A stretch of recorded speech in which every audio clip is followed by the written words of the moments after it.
Əziz müəllimlər, biz bugün planlamanı sadə və asan yolla öyrənirik. Deməli, planlama ikiyə ayrılır, illik və gündəlik planlama. Biz bunu zaten bilirik. 45 dəqiqəlik, yəni akademik dərs üçün müəyyən olmuş planlama və bir il tədrisli üçün müəyyən olmuş planlama. Cari planlama gündəlik, perspektiv planlama isə illik adlandırırıq. Hər ikisi geriyə planlamadır. Nə üçün geriyə planlamadır? Gəlin buna baxaq. Çünki gördüyünüz kimi cari planlama, yəni gündəlik planlamada 3 əsas məsələ var. Bunu qeyd etmək istəyirəm ki, hər iki planlamada 3 əsas məsələ var və hər iki planlama geriyə planlama hesab olunur. Cari planlamada da, gündəlik planlama, yəni illikdə də birinci əsas məsələ təlim nəticəsidir, yəni dərsin məqsədidir. Yəni biz sonda olacaq, ilin sonunda olacaq nəticəni əvvəlcədən müəyyən edirik və yaxud da 45 dəqiqəlik dərsin sonunda olacaq nəticəni biz əvvəlcədən müəyyən edirik. Yəni şagird dərsin sonunda saytları öyrənəcək, tanıyacaq və biz bunu daha öncədən müəyyən edirik ki, şagird bugün hansı saytları, hansı sammitləri tanıyacaq və dərsə məqsədli şəkildə giririk, hazırlaşırıq. Daha sonra qiymətləndirmə gəlir. Hazırladığımız təlim məqsədinə, təlim nəticəsinə uyğun qiymətləndirmə hazırlayırıq. Bildiyiniz kimi qiymətləndirmə meyarları 4 səviyyədə aparılır və biz qiymətləndirmə meyarın təlim nəticəsinə uyğun hazırlayırıq. Və ən sonda biz bu işləri reallaşdırmaq üçün, məqsədə çatmaq üçün öyrənmə fəaliyyəti müəyyən edirik. Yəni biz bugün dərsi necə keçəcəyik, hansı üsullardan istifadə edəcəyik, hansı formalardan istifadə edəcəyik. Bildiyiniz kimi üsul və formanı seçmək müəllimin hüququdur.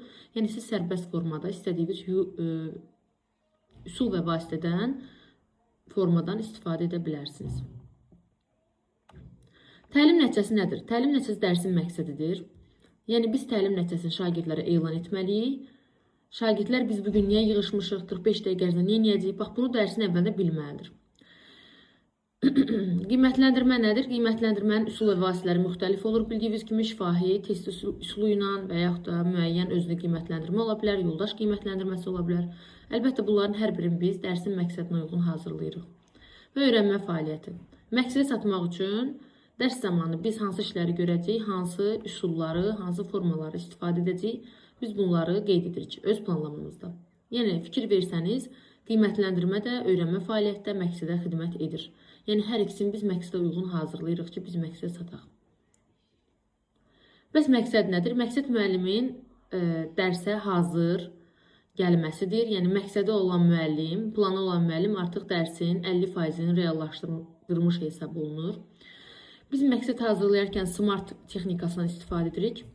Birinci gördüyünüz kimi spesifik, yəni spesifik nədir? Bizim məqsədimiz, şagirdlər üçün qeyd etdiyimiz məqsəd dəqiq və aydın olmalıdır. Yəni biz orada ümumi, yox, xüsusi olaraq hər bir xırdalığı müəyyən etməliyik ki, şagird məqsədi anlaya bilsin. Mersable, yəni ölçülə bilən. Yəni biz elə bir məqsəd qoymalıyıq ki, biz ona uyğun meyar hazırlaya bilək, qiymətləndirə bilək. Axı bayaq dedim, qiymətləndirmə məqsədə uyğun hazırlanır. Achievable, hədəfə çatmaq nə çox asan olsun, nə də çox çətin olsun. Amma elə olsun ki, şagird bunu çalışaraq əldə edə bilsin. Daha sonra gəlir realist, adından müəllim olduğu kimi real imkanlar nəzərə alınmalıdır, real resurslar nəzərə alınmalıdır, şagirdlərin maraq, potensial imkanları düşünülərək hazırlanmalıdır. Tutalım, sizin 2-5 sinifiniz var, 5A və 5B.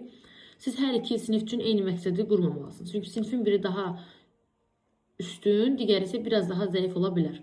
Onun üçün o uşaqların potensial imkanlarını, sinifdə olan resursları, imkanları, infrastrukturu nəzərə alaraq məqsəd hazırlanmalıdır. Sizin sinifinizdə ağlı lövhə yoxdursa, siz məqsəddə şagird ağlı lövhə vasitəsi ilə saytləri müqayisə etdi deyə bir məqsəd qoya bilməzsiniz.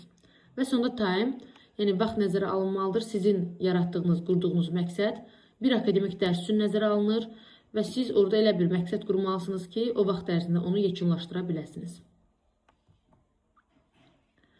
Dərsin təlim nəticəsində məqsəd ümumiyyətlə nədir? Dərsin təlim nəticəsi nədir? Dərsin təlim nəticəsi, bayaq da dediyim kimi, daha öncədən müəyyən olunan şagirdlərin ən sonunda əldə edəcəyi bilik və bacarığın öncədən müəyyən olunmasıdır. Elə bu baxımdan da biz planlamaya geriyə planlama deyirik.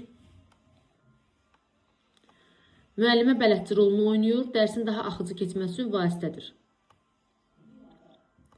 Dərsin təlim nəticəsini hazırlayarkən müəllim səhvə yol verə bilərmi? Bəli, səhvlərə yol verə bilər. Bu səhvlər ki, müəllim dərsin təlim nəticəsini şagirdlərə elan etməsə bu bir yanlışdır.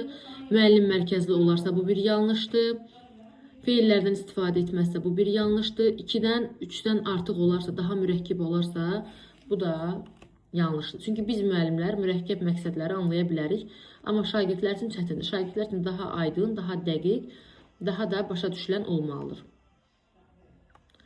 Dərsin təlim nəticəsi müəllim mərkəzli olmalıdır dedikdə nə demək istəyir? Yəni biz tutalım ki, məqsəd hazırlayarkən izah etdiyim, fərqləndirdiyim, şərh etdiyim kimi fikirləri yox, şagird ismin növlərini, hallarını fərqləndirdi, izah etdi, şərh etdi, ayırd etdi kimi cümlələrə üstünlük verməli. Yəni şagird mərkəzli olmalıdır.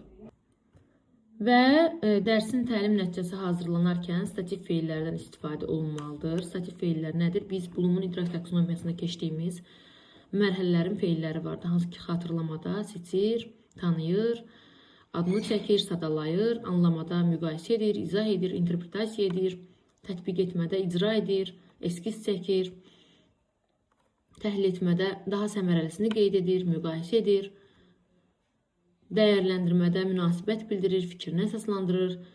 Yaradıcı mərhələdə isə qurur, yaradır kimi feillər vardı. Biz məqsəd hazırlayarkən bu feillərə üstünlük verməliyik və çalışmaq lazımdır ki, aşağı təfəkkür səviyyəsinə, yuxarı təfəkkür səviyyəsinə də şagirdləri aktiv şəkildə saxlayaq.